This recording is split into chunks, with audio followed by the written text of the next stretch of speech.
વિદ્યાર્થી મિત્રો, કુલમનો નિયમ, એના પછી સંપાતપણાનો નિયમ આપણે જોઈ ગયા. હવે નવો એક શબ્દ આવે છે વિદ્યુત ક્ષેત્ર. વિદ્યુત ક્ષેત્ર કે જેની સંજ્ઞા આપણે ઈ લઈશું. આ ઈ એટલે વિદ્યુત ક્ષેત્ર અથવા તો વિદ્યુત ક્ષેત્રની તીવ્રતા. એનો મતલબ એક જ થશે. અમુક ટાઈમે વિદ્યુત ક્ષેત્ર શબ્દ વાપર્યો હોય અથવા તો વિદ્યુત ક્ષેત્રની તીવ્રતા શબ્દ વાપર્યો હોય, બંનેનો મતલબ કેવો છે? એક જ છે. હવે આ વિદ્યુત ક્ષેત્ર એ સદિશ રાશિ છે અને એ વિદ્યુત ક્ષેત્રનું મૂલ્ય ઈ બરાબર એફ અપોન ક્યુ દ્વારા પ્રાપ્ત થાય છે. એફ એટલે કુલમનો નિયમ આપણને ખબર છે, કે Q1 Q2 upon R square. ક્યુ જે વિદ્યુત ભાર, જે પરીક્ષણ ચાર્જ લઈએ છીએ એનું મૂલ્ય, આર એટલે બે વિદ્યુત ભારો વચ્ચેનું અંતરના સાપેક્ષમાં. તો આ વિદ્યુત ક્ષેત્ર ઈ બરાબર એફ અપોન ક્યુ. તો આના આધારે આપણે અહીંયા સદિશ રજૂઆત કરું તો F is equal to q into E. આ સૂત્ર સરળતાથી તમને યાદ રહેશે. એફ બરાબર ક્યુ ઈ. જો કોઈ તમને વિદ્યુત ક્ષેત્રની તીવ્રતાનું મૂલ્ય આપેલું છે, વિદ્યુત ભારનું મૂલ્ય આપેલું છે, તો પરિણામી બળ કેટલું લાગે? તો પરિણામી બળ એફ બરાબર ક્યુઈ દ્વારા બળ એફનું મૂલ્ય આપણે શોધી શકીએ. અહીંયા વિદ્યુત ક્ષેત્ર એ કેવી રાશિ છે? સદિશ રાશિ છે. કુલમના નિયમમાં આપણે એનો ઉપયોગ કર્યો જ છે. હવે આપણો સવાલ એ થાય કે વિદ્યુત ક્ષેત્રની તીવ્રતા, એકમ ધન વિદ્યુત ભાર પર લાગતા વિદ્યુત બળને વિદ્યુત ક્ષેત્રની તીવ્રતા કહેવામાં આવે છે. હવે વિદ્યુત ક્ષેત્રની તીવ્રતા એના એકમો છે ન્યૂટન પર કુલમ અથવા વોલ્ટ પર મીટર વડે પણ દર્શાવીએ છીએ. કોઈ પણ એક હોય. એમસીક્યુમાં તમને પૂછાઈ શકાય કે વિદ્યુત ક્ષેત્રની તીવ્રતા અથવા તો વિદ્યુત ક્ષેત્રનો એકમ કયો?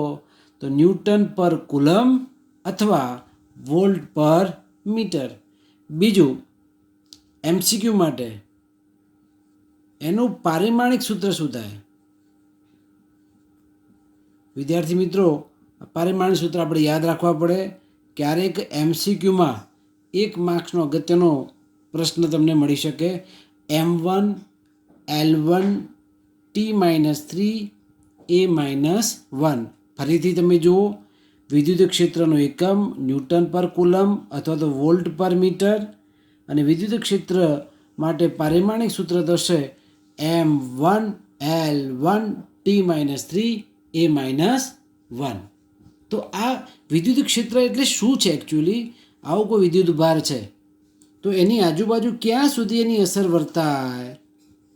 તો એ વિસ્તાર એ વિદ્યુત ક્ષેત્ર છે.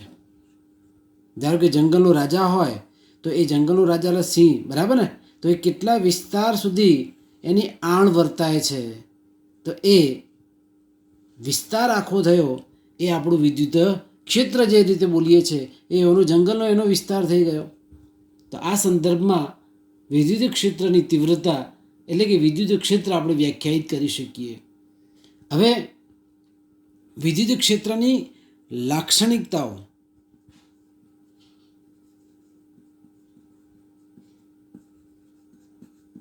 આ ચેપ્ટરનું વેટેજ 2 માર્ક્સનું હોવાથી આ પ્રશ્ન ઘણી બધી વખત પૂછાય છે. અહીંયા વિદ્યુત ક્ષેત્રની લાક્ષણિકતાઓ અને વિદ્યુત ક્ષેત્ર રેખાઓની લાક્ષણિકતાઓ એ બંને પ્રશ્નો જુદા જુદા છે. એટલે મિત્રો, બંને જવાબો એક ન થાય એ કાળજી રાખવાની. અહીંયા પહેલું એક છે કે એફ બરાબર શું છે? પહેલું એક ટૂંકમાં હું કહું તો એફ બરાબર ક્યુઈ, જ્યાં ક્યુ શું છે? આપણો પરીક્ષણ વિદ્યુત ભાર. એ આપણી પહેલી લાક્ષણિકતા થઈ. હવે આનું મૂલ્ય ધારો કે 1 એકમ લેવામાં આવે તો એફ બરાબર શું થાય?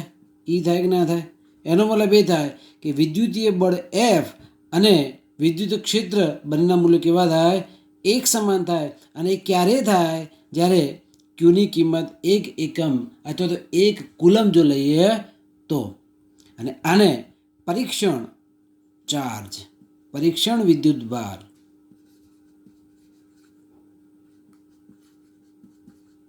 જેને આપણે ટેસ્ટ, હું વારંવાર ઘણી તે આવું પણ શબ્દ વાપરીશ, ટેસ્ટ ચાર્જ. એ ટેસ્ટ ચાર્જ પણ 1 કુલમ હોવો જોઈએ, ત્યારે એફ અને ઈના મૂલ્યો એક સરખા બને. બીજું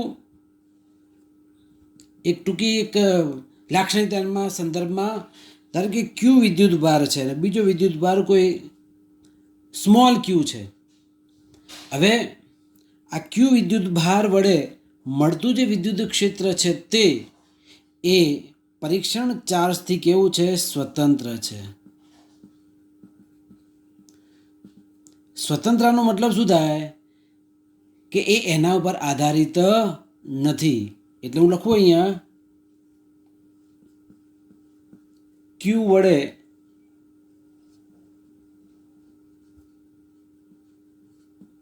ઉદ્ભવતું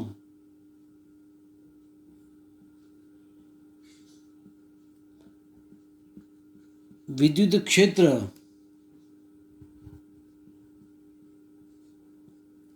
પરીક્ષણ વિદ્યુત ભાર ક્યુ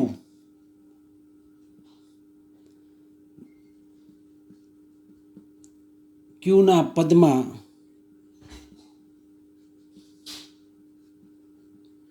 વ્યાખ્યાયિત કરેલું હોવા છતાં પરીક્ષણ ચાર્જ એટલે કે ક્યુથી સ્વતંત્ર છે. ત્રીજો એક નિયમ, જો વિદ્યુત ભાર જો ધન હોય તો વિદ્યુત ક્ષેત્ર હંમેશા બહારની તરફ હોય. ફરી એક વખત, જો ધન વિદ્યુત ભાર હોય તો વિદ્યુત ક્ષેત્રની દિશા ક્યાં હોય? બહારની તરફ હોય.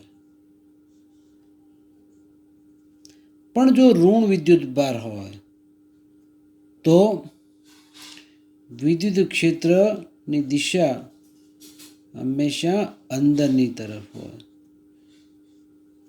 એટલે ધારો કે અમુક અમુક પ્રશ્નો આવે તો ચોખવટ નહીં કરેલી હોય, પણ વિદ્યુત ભાર જો ધન છે તો બહારની તરફ, જો વિદ્યુત ભાર જો ઋણ છે તો અંદરની તરફ. તો ધન વિદ્યુત ભાર માટે બહારની તરફ, ઋણ વિદ્યુત ભાર છે તો